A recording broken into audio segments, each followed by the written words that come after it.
like a starless canvas enveloped the night. An eerie silence reigned in my grandmother's house, broken only by the occasional ticking of the grandfather clock. I, a 23-year-old boy, lay on an old, dusty bed in a strange room, staring at the reflection of the moon in the window frame. A strange fear and anxiety gripped me. It was as if I sensed from the depths of my being that I was not alone. Vague whispers echoed in my ears, and indistinct shadows danced in the corners of the room. Suddenly, a trembling, muffled sound came from the end of the hallway. It sounded like a woman crying.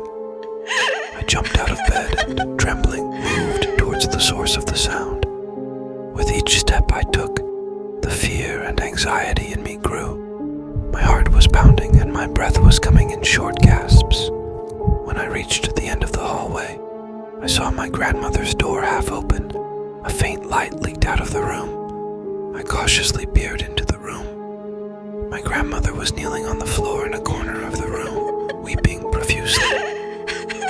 Her white hair was disheveled, and her face was wet with tears. Seeing me, her trembling increased, and she said in a trembling, muffled voice, "My grandson, run away. Go from here. It's not safe here." Still confused and bewildered by my grandmother's words, I suddenly felt a cold, sudden breeze on the back of my neck. A terrible shiver ran down my spine and the hair on my body stood on end. I slowly turned around and looked behind me. I saw nothing, just utter darkness. But I felt like someone or something was watching me.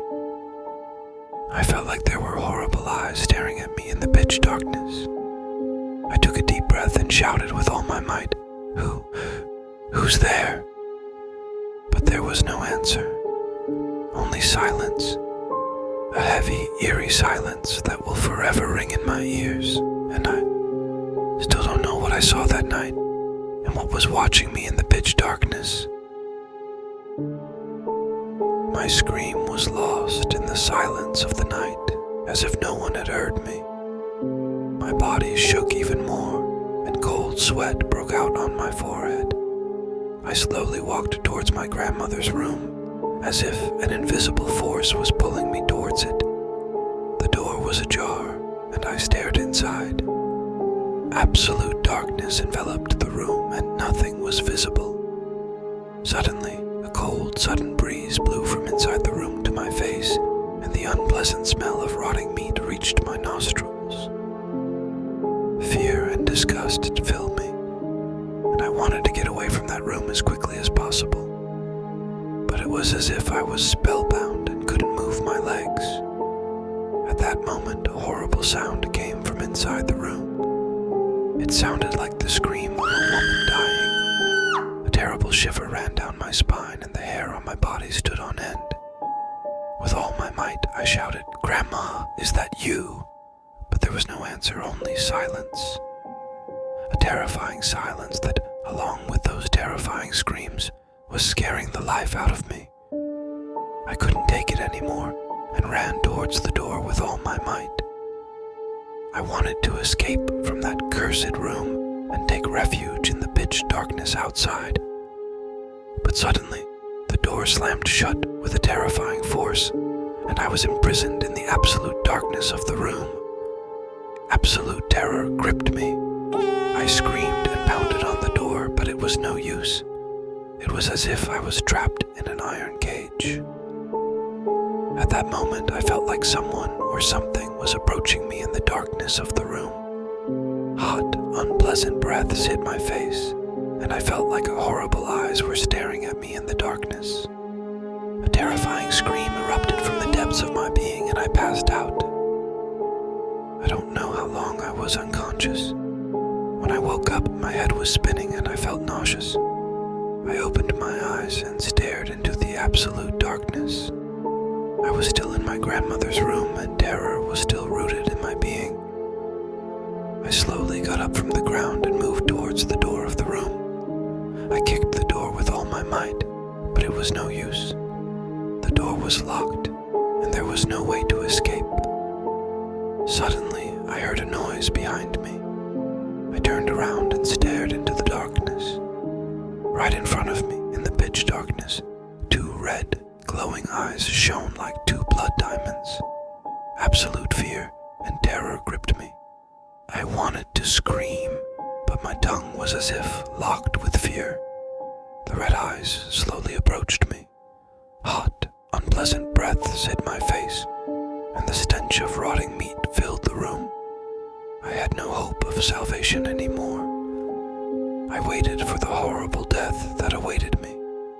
At that moment, suddenly the sound of a horrible scream came from outside the room. It sounded like my grandmother's scream. I kicked the door with all my might and shouted, "Grandma, is that you?" The scream stopped, and a terrible silence reigned over the house. I stared into the darkness again. The red eyes were gone. I didn't know what had happened. Fear and confusion overwhelmed me. I slowly moved towards the door of the room. It was locked, but miraculously it was slightly ajar. I opened the door and looked outside. The house was plunged into absolute darkness. Nobody was there. I slowly walked out of the room and down the hallway. Terror was still rooted in me, but it was as if a force was pulling me towards the source of the screams. When I reached the end of the hallway, I saw my grandmother's door ajar. A faint light leaked out of the room. I cautiously peered into the room.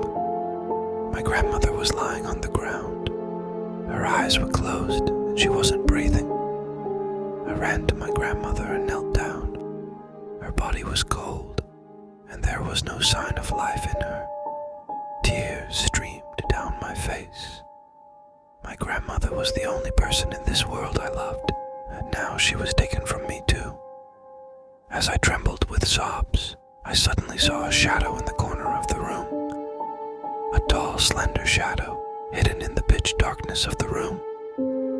I slowly looked towards the shadow, and at that moment, absolute terror gripped me.